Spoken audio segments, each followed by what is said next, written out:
Welcome to CivilNet. Armenia celebrates 30 years of independence. On the same day, CivilNet turns 10 years. What was the mission of CivilNet throughout these years? How did the media and information field develop throughout this decade? What were the most striking events? And how should media and CivilNet tackle the issues of today and tomorrow?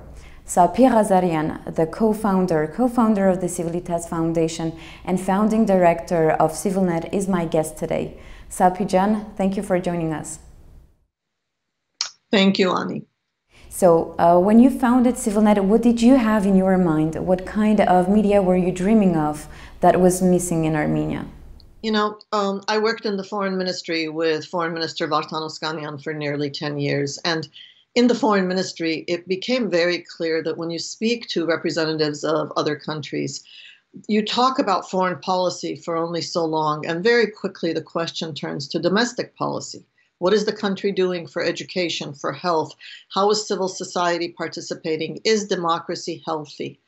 And so when he left the foreign ministry, he decided that an NGO, which we established together, called the Civilitas Foundation, would have the opportunity to do domestic work in order to support civil society, to change thinking, and to really empower citizens.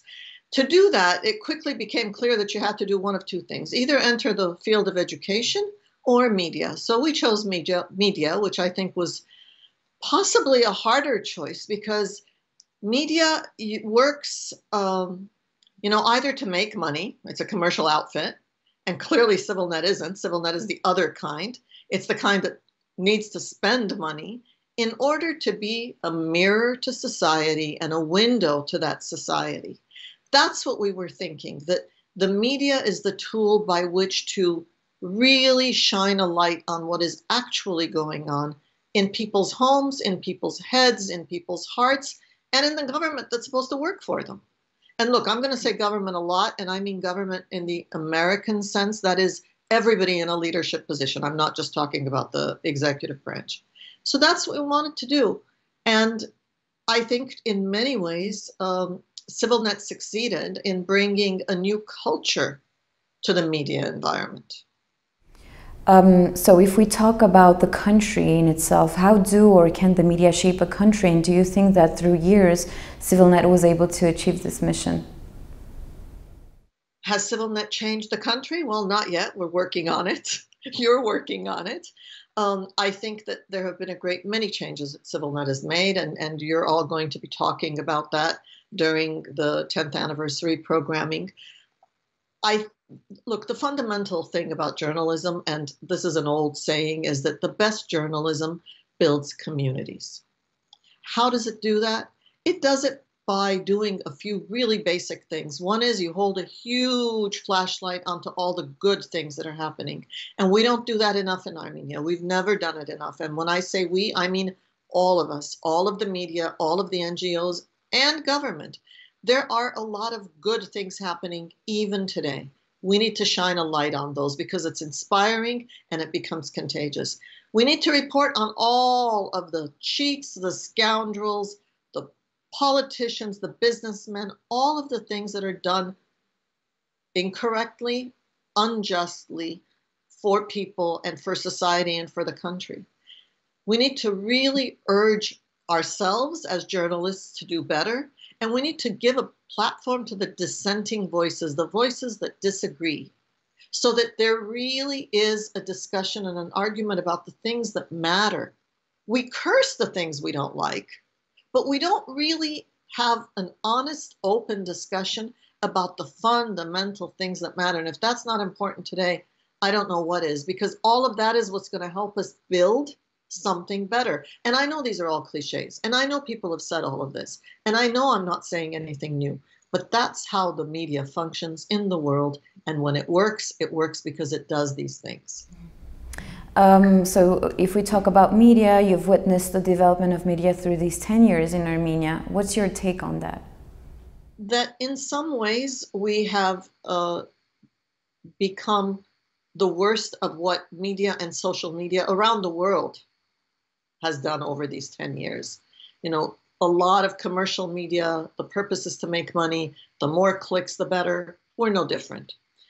The commercial interests are still there. The political interests are still there. Armenia is so divided, and the media together with it, so that everything is either black or white. You know, when we started CivilNet and we were trying to think of a name, for a long time we said we should just call this gray. We should just call this the gray zone, because the purpose was to try to show all of the complexities in life, in health, in education, in government, in security, in neighborhood, in relations with Georgia, Turkey, Azerbaijan, Iran. Nothing is black and white. Life isn't black and white.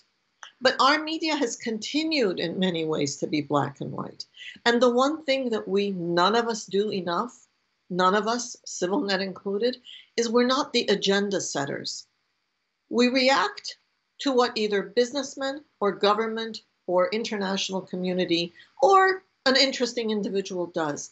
But to set the agenda, to change the conversation, that's on media, that's on all of us, because it's those little small stories, you know, one line in the budget, the agenda of the next government seating, the next meeting, the small details that make up the process that power uses to make change. We need to know what that is.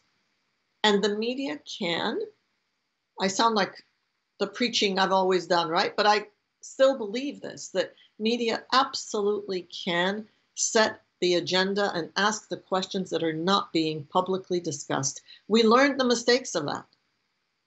For a year, we've been beating ourselves over the head for why is it that media did not talk about the difficult things? Well, some of us did, but it's something that has got to continue. That's the one thing we haven't done. Climate change, where are we in setting the agenda for climate change in the Caucasus? This is a neighborhood that doesn't talk to each other. Climate change is going to force us to, or it's going to send us back 500 years. Are we talking about that? And so many other things. Armenia went through a lot of happy and sad moments. The last one is a tragic one. It's the war in Artsakh in fall 2020. As a media, what do we want for the country? To what extent can the media contribute to assuring stability and security? And how do we as media assure a competent and appropriate government? And what is our responsibility as media to find those strong leaders of the country? For many reasons, the line between society and government continues to be a solid line. You know, this is us living our lives, and that's them running the country. We need, as media, to be able to show people government from the inside, to show how the sausage is made, is what, you know, is said, to show how the really difficult questions are or aren't being discussed. Especially after everything that's happened this year, the media has a really important task in helping us, helping Armenians, helping Armenia rebuild our humanity. I think that took a solid hit. The personal insecurities that so many Armenians are living, not to mention the insecurity that the people, the nation, the country, Armenia, Artsakh are living.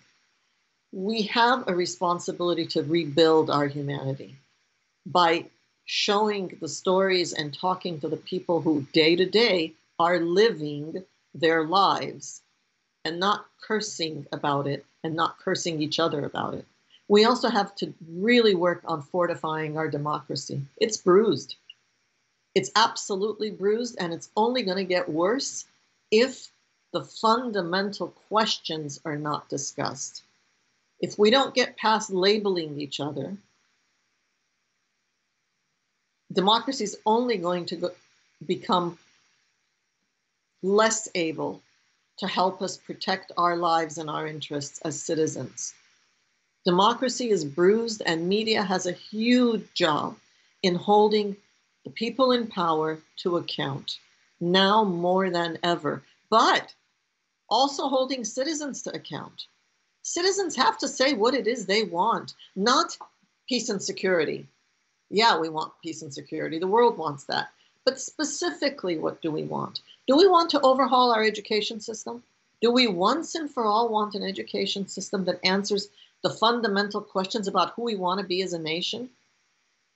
Do we want to overhaul our transportation system? Do we want to overhaul our energy system? Not tomorrow morning, but what are the questions that are going to make my life better? And citizens have a responsibility to ask the questions, and the media has a responsibility to really, really promote the questions and look for people who will have answers to specific questions. They're the ones who are going to be the leaders tomorrow. Not the guys who stand and talk to me about, you know, betrayal and peace and security and land and territory. Those guys talk. We need the ones who are willing to talk about specific ways to make your and my life better. Media is a platform that needs to be offered as a challenge. You have something to say, come say it. Thank you very much, Paitjan, for this talk.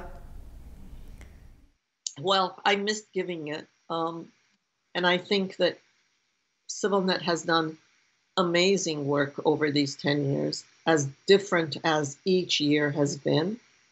And this next year is going to be different, difficult, but with opportunity if we turn it into that.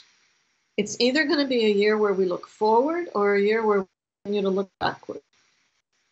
Media, and CivilNet especially, has a huge role to play. And thank you, Ani, and thank everybody for doing what you do. Thank you very much for establishing, creating, and founding CivilNet. Thank you for making it work. Well, thank you for following us, and continue to follow us and watch us. We do everything we do for you.